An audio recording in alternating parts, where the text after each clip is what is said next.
Aki tak tengok menu dia lagi lah. Kedai apa ni bang? Day to day.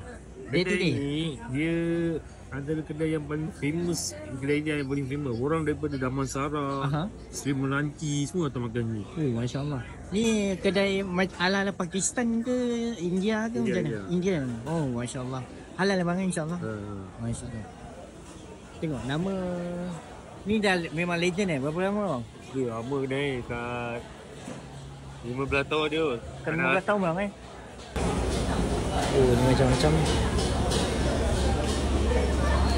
Nasi goreng ada? Ada. Nasi goreng apa ada? Nasi apa yang best? Nasi goreng. Mana ada nasi goreng? Teri tu apa teri? Teri ada. Teri apa? Teriyaki kan? Teri mai pedas lah bang. Titanic. Oh Titanic nama masya-Allah. Yeah. Titanic apa? Titanic apa? Ayam ke apa? Ayam. Ayam. Ayam udang.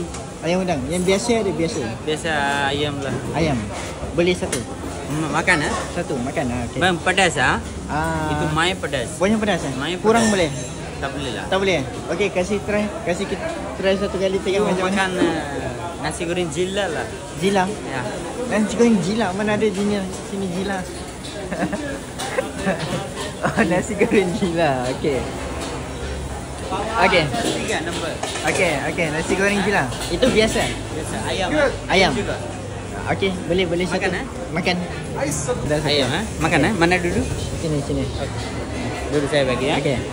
Masya-Allah. Okey, baik. Ini yang tadi apa?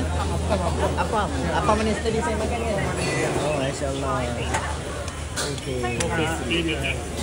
Oh. Berapa minit? 1 minit sudah siap. My dear friend, face.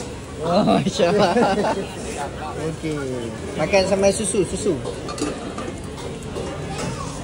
Oh, dia sekali dengan susu. Ini susu apa? Ini Coconut susu santai. Ini sedap. Okey. Masya-Allah. Ini apa nama tadi? Nasi goreng jila. Nasi goreng jila. Masya-Allah. Thank you. Terima kasih.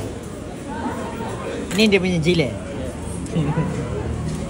Jila ni apa? Ayam. Masya-Allah. Lain macam.